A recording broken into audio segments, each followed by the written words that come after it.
السلام علیکم ورحمۃ اللہ وبرکاتہ. الحمد لمن تفرد بالقدم كل شيء ما سواه مسبوق بالعدم والصلاة والسلام على سيد العرب والعجم. أما بعد فأعوذ بالله من الشيطان الرجيم. بسم الله الرحمن الرحيم.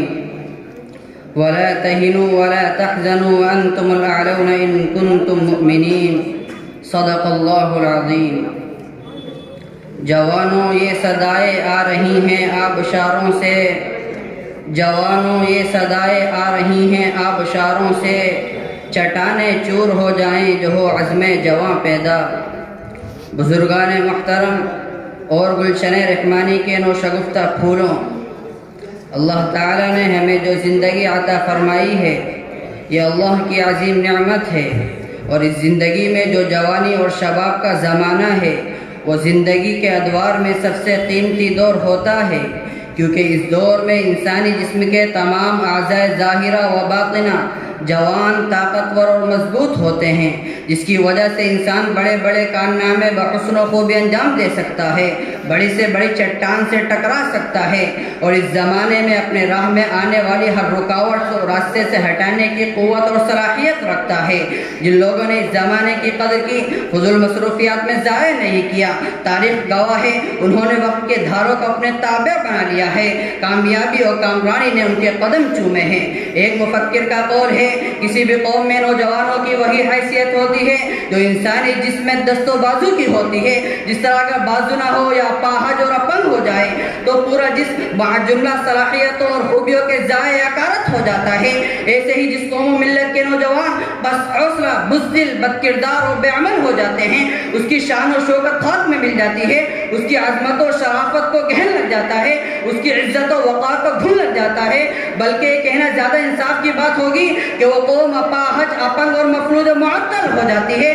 آپ مانیں یا نہ مانیں، تسلیم کریں یا نہ کریں، یہ ایک مشاہداتی سچائی ہے، تجرباتی صداقت ہے. سارے مناظر بے نقاب ہیں، ساری حقیقتیں منکشف ہیں. دیکھنے کے لیے چشم بینا کی ضرورت ہے، احساس کرنے کے لیے قلب سلیم درکار ہوتا ہے.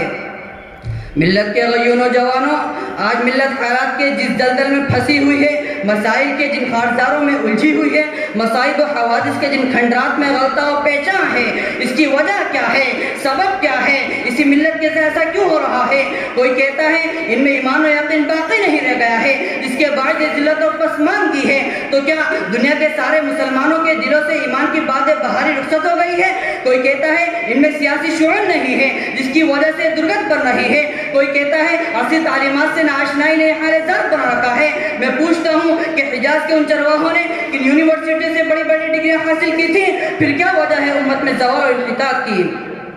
میرے بزرگوں عزیز ساتھیوں، امت میں زوال و انحطاط کی بہت ساری وجوہات ہو سکتی ہیں، اور حقیقت بھی یہی ہے. آج کا نوجوان طبقہ امت میں زوال و انحطاط کی، تنزل و خستہ حالی کی بہت ساری وجوہات ہو سکتی ہیں، اور حقیقت بھی یہی ہے. من جملہ تمام وجوہات کے ایک بنیادی اور اہم وجہ آج کا نوجوان طبقہ بھی ہے. جب تک اس طبقے میں سلامتی اور راست روی تھی، پاک بازی و پارسائی تھی، غیرت و خودداری تھی، حمیت و دلیری تھی، جرأت و جانثاری تھی، اسلام کے پرچم کو بلند و بالا کرنے کی بےتابی و بے قراری تھی، تب تک گلشن اسلام میں باد بہاری تھی. یہ صرف زبانی دعویٰ نہیں بلکہ تاریخ سچائی ہے کہ عجائب خانے تاریخ ملت کے انہوں نے نوجوانوں کی تابندہ داستانوں، درخشندہ رودادوں اور پائندہ کارناموں سے روشن ہے. اس مختصر سی نشست میں کیا کیا گناؤں اور کیا کیا شمار کراؤں؟ خالد بن ولید کے شجاعت مندانہ کارناموں کی روداد بیان کروں، سعد بن وقاص کے فاتحانہ واقعات کی نقاب کشائی کروں، حنظلہ کے جذبہ جانثاری پر کلام کروں، یا سعد الاسود کے اثار و قربانی کو اجاگر کروں، یا پھر محمد ابن قاسم کے مجاہدانہ سرگرمیوں کی منظر کشی کروں، یا پھر طارق ابن زیاد کے دلیرانہ پیش قدمی کی تصویر کشی کروں، یا فاتح قبلہ اول صلاح الدین ایوبی کی حالت زندگی کو موضوع سخن بناؤں؟ دوستو، ان مثالی نوجوانوں کی زندگی ہمارے لیے آئینہ ہیں. جب ہم اس آئینے میں اپنے سراپا کا جائزہ لیتے ہیں تو اپنا حال بڑا ابتر پاتے ہیں، اپنے اور ان کے درمیان زمین و آسمان کا فرق محسوس کرتے ہیں. بلکہ بس اوقات ایسا لگنے لگتا ہے کہ ہم اس کنبہ و قبیلے سے تعلق ہی نہیں رکھتے، ہمیں اس سے کوئی نسبت ہی حاصل نہیں ہے. آج عافیت پسندی اور عشرت پروری ہمارے رگ و ریشے میں پیوست ہو چکی ہے. جو اسلام کی سرفرازی اور قوم کی سرخروئی کے خاطر گوشہ عافیت سے نکل کر سحر اجل کی طرف کوش کرتے تھے. اے قوم کے نوجوانوں، اے ملت کے انمول دست و بازو، کب تک غفلت و لاپرواہی کی نیند سوتے رہو گے؟ قوم کی مٹی ہوئی شان و شوکت تمہیں دعوت عمل دے رہی ہے کہ بیدار ہو جاؤ اور اپنے اندر تبدیلی پیدا کرو۔ بے شعر کے ساتھ اپنی تقریر کو ختم کرتا ہوں۔